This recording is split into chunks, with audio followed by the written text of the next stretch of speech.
Este important că domnul locotenent a considerat jandarmeria nu doar ca o meserie și a considerat că nu este jandarm autorepresiv, ci și în afara programului, atunci când observă că există o încălcare a legii, să ia atitudine. Am analizat foarte rapid situația și am acționat în consecință.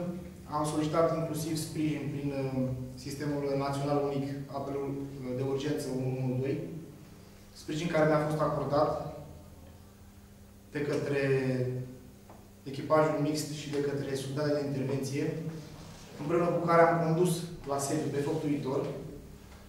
Am condus la sediu partea vătămată, de asemenea martorul ocular pe care l-am identificat la fața locului. Revenind la întrebarea dumneavoastră, respectiv ce am riscat, am riscat foarte mult, inclusiv se putea ajunge la pierderea vieții. La lovituri din spate, lovituri cu cuțitul.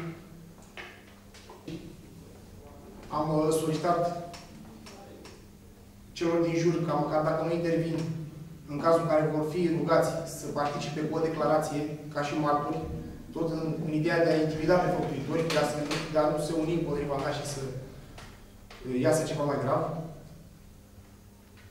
A mai sărit cineva din respectivul compartiment sau vă să vă ajute să... Nu. Nu. Ce au făcut ceilalți? Au uitat pur și simplu, s-au uitat? Au rămas impasibili. Cam la ce mesaj de slobozia erați? De la slobozia de? Trenul personal plecat din gara Urziceni. Sunteți căsătorit? Aveți copii? Sunt căsătorit, am o de 5 ani jumătate. Să vă trăiesc. Mulțumesc, la fel. Și vreți să voi înainte să interveniți? Nu v-ați gândit și la familie? M-am gândit și mă gândesc întotdeauna, dar am în vedere și faptul că pentru 24 de ore trebuie să acționăm în slujba cetățeanului. Vă gândiți să ieșiți care ne plătește. Să ieșiți la pensie ca jandarm? Da, am în vedere să fac o carieră în această industrie.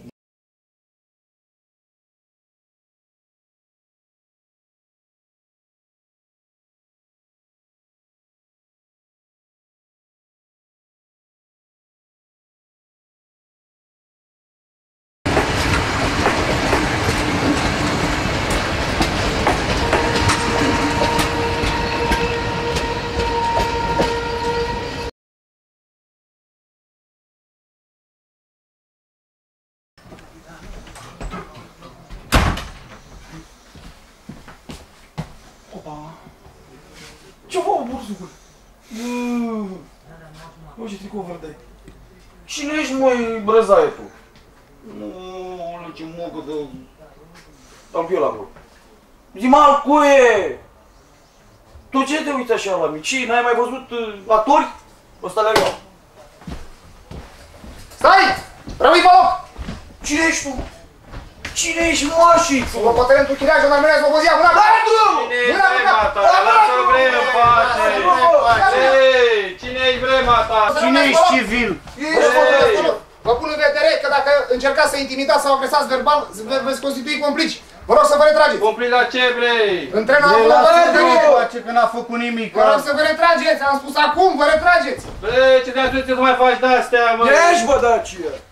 Patrula de jandarmi, vă rog să-mi acordați sprijin. Domnule, eu am dat jandarmia unică, care este problema? Vă rog să conduceți forțat acest individ care a comis o tâlhărie în tren.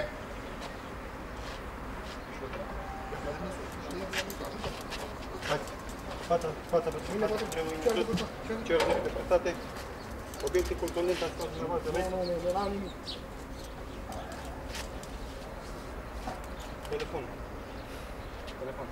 Mâini la spate. Veți fi încătușat.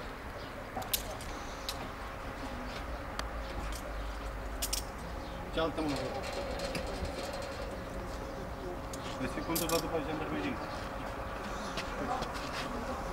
Hai.